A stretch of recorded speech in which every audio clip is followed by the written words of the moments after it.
There were a lot of disappointing books last year that I read, and I feel like I did not talk about them enough to warn you guys not to read them. No, but seriously, I feel like if you like any of these books, don't like hate me because some of these are really popular, but everyone has their own taste. So I'm gonna share why I didn't like these books. I think there's like 7 of them, I'm pretty sure. But again, if you like these books, that's okay. Everyone has a different taste. So comment below the book that you hated the most, because I need to be warned away from reading that book. I also did read two-star reads, which you guys will hear about in my wrap up from this month, but I didn't include them in this video because I'm going to share them in my wrap up of this month. So let's get into these books that were just so incredibly disappointing that I have to warn you guys not to read them. The first book I have to warn you guys about is Apples Never Fall. This book is written by the author who wrote Big Little Lies, and I literally fell in love with that book. Loved the show. I think it was on like Hulu. So I immediately read Big Little Lies, and after that I read The Husband's Secret, which was pretty good but not incredible. And this book I think came out like last year, maybe the year before last, so I picked it up. And I kid you not, like I have never DNF'd a book like ever in life, and I was so close to DNFing this book because I just could not get through it. It's about 500 pages, which was honestly probably 300 pages too long, and I feel like it just kind of was dragging on the whole book, and there were so many characters, so it was kind of hard to keep up with who was like the most important one and who wasn't. And I just wasn't really a fan of it. So I feel like this is marketed as a thriller, but it was just so not thrilling that I feel like it should have been marketed as like a drama. The storyline, it says it's about the Delaney family, and they love one another dearly, and it's just that sometimes they want to murder one another. And it says, if your mother was missing, would you tell the police, even if the most obvious suspect was your father? And that's the dilemma facing the 4 grown Delaney siblings. So I think 2 of the siblings thought it was the father, and then 2 of them wanted to like protect the father. It just didn't do it for me, but I will say that this author's writing is good. It's not bad. Definitely read Big Little Lies. Just don't read this one. I feel like there's 3 books in this video that I'm gonna get hate on, and this is one of them. It's called Icebreaker, and it's in the UCMH series, which is like a hockey team series, I think. Everyone was raving about this book, so I was really excited to read it, but one of the things that I can't stand about a book is when I feel like it's too long for absolutely no reason, and I feel like this book was 100, maybe 150 pages too long. It was only like 414 pages, but I feel like the middle got so slow and then the end was so fast that I wish that they had just cut out some of the middle and like sped up to the end. The beginning was good.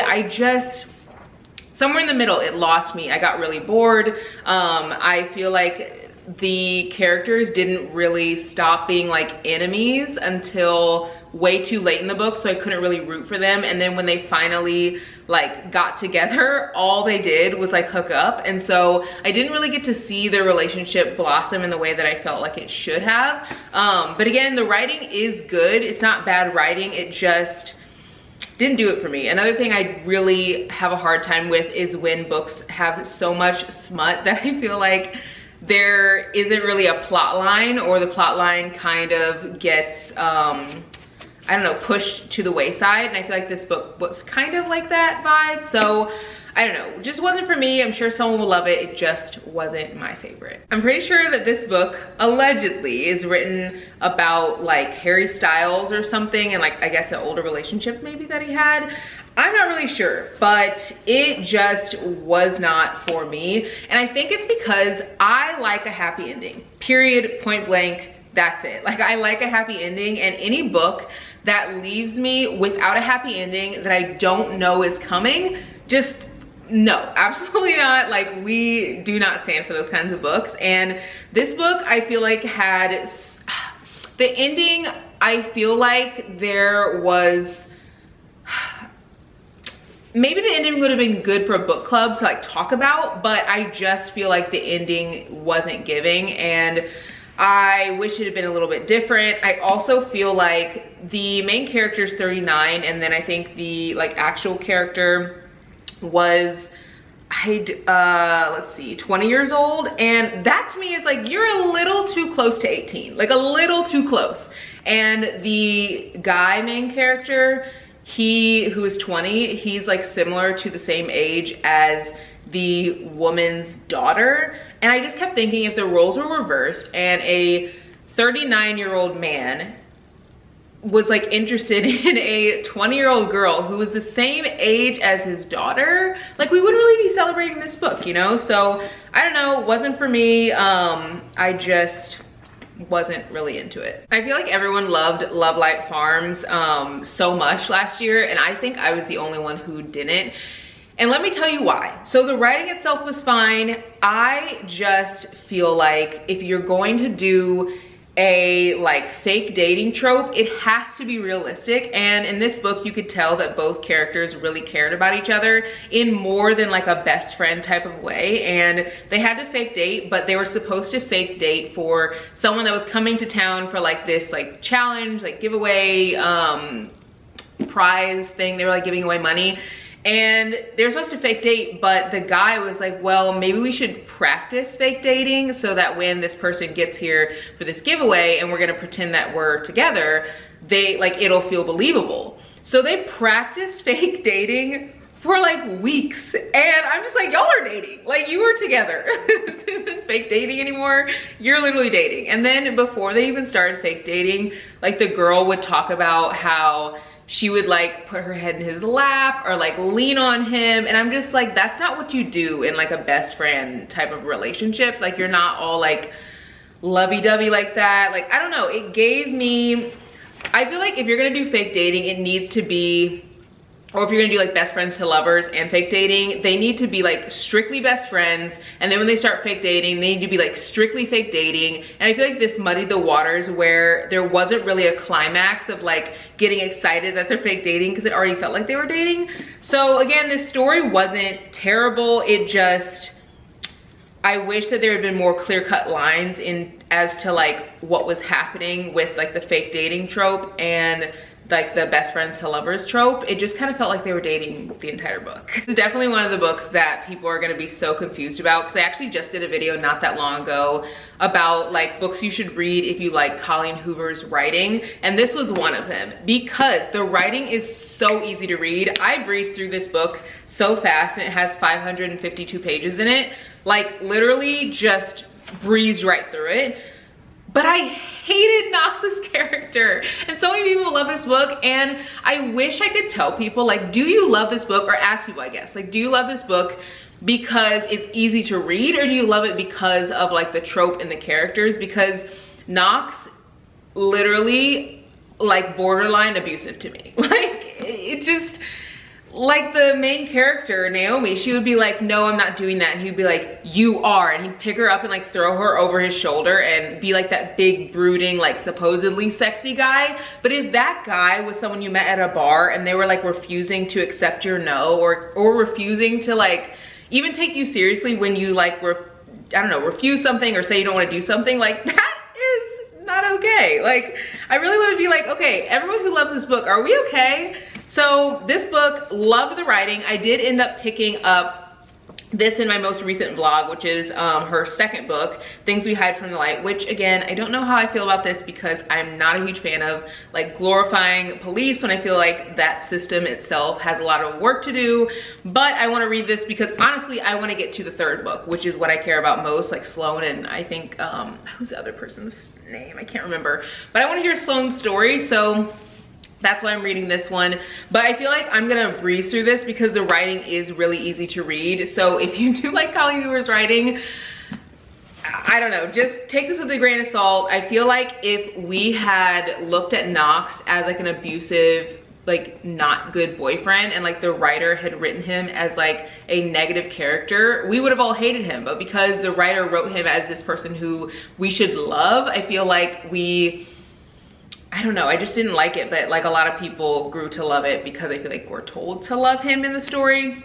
I don't know, not a fan, but I am excited to get to the third book. And if you like an easy read, this is an easy one to pick up. This was a Christmas book, and maybe part of the reason I didn't like this book and gave it like a literal 1 out of 5 is because No, I was gonna say maybe it's because I was reading Christmas books like in a row. Like I read, I think 9 Christmas books in a row around Christmas, but that's literally not why. The writing in this was so like basic, and I do not like a woman who like,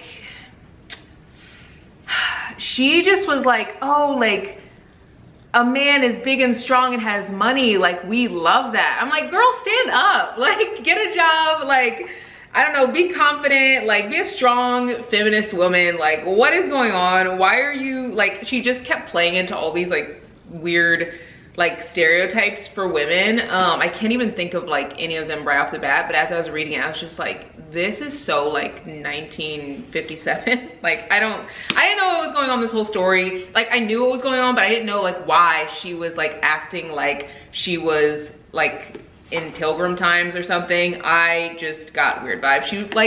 She met this guy and she was like, I need to like clean his house and like do his laundry and stuff, and he came home, he's like, why'd you do that? She's like, oh, I just always did that for my ex, and like that's just like what a woman's supposed to do.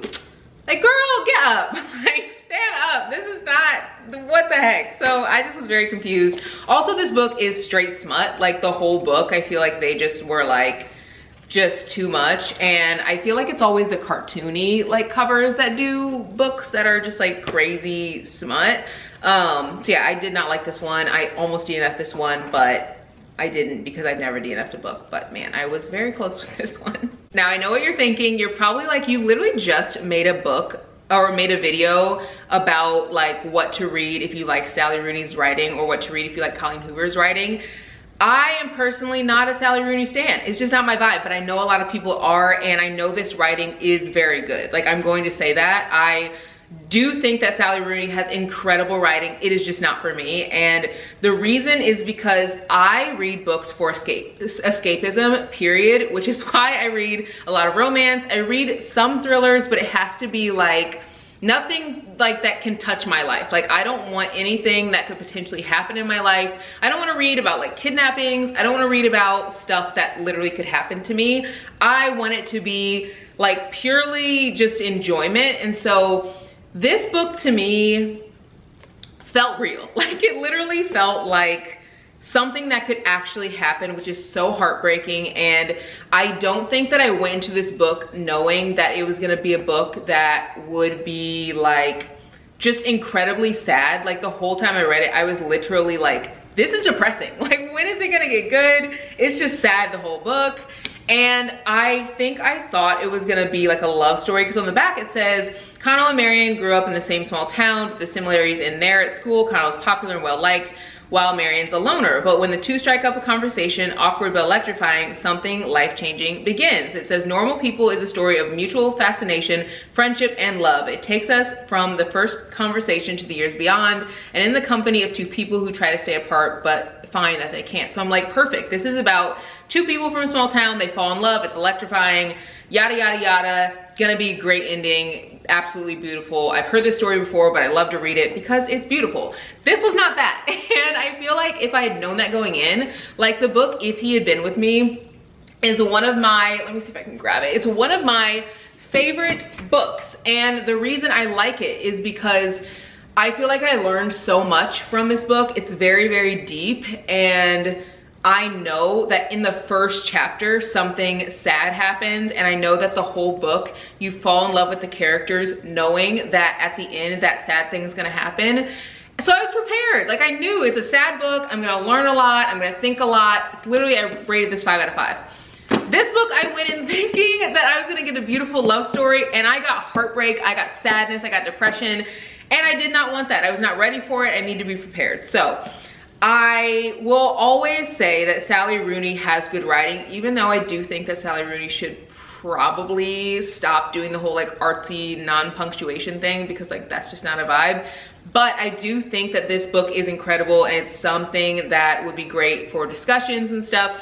I just personally have to know if I'm going into something that's gonna be heartbreaking, period. So this book is depressing, like it's very sad. So anyway, that is my review of Normal People. Again, it's not a terrible book, but it's just not for me. I hope you guys enjoyed this video. I always get so passionate about the books that I read because I love reading, but sometimes when I read a book that I hate and everyone's either obsessed with it or loving it or whatever, or I read a book that I hate and like no one's heard about it, I'm like, I gotta talk about it. So if you guys want more videos like this, let me know, because I have tons of books that I've read even like before last year that I just like did not enjoy, and I feel like we should talk about them.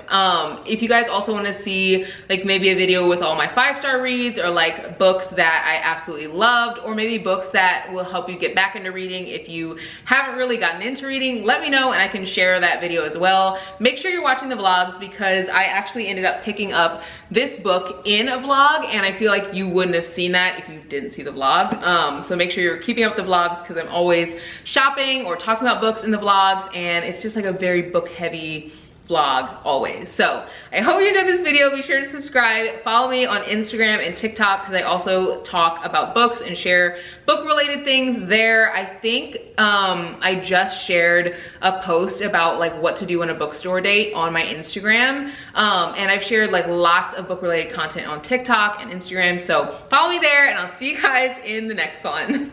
Bye guys.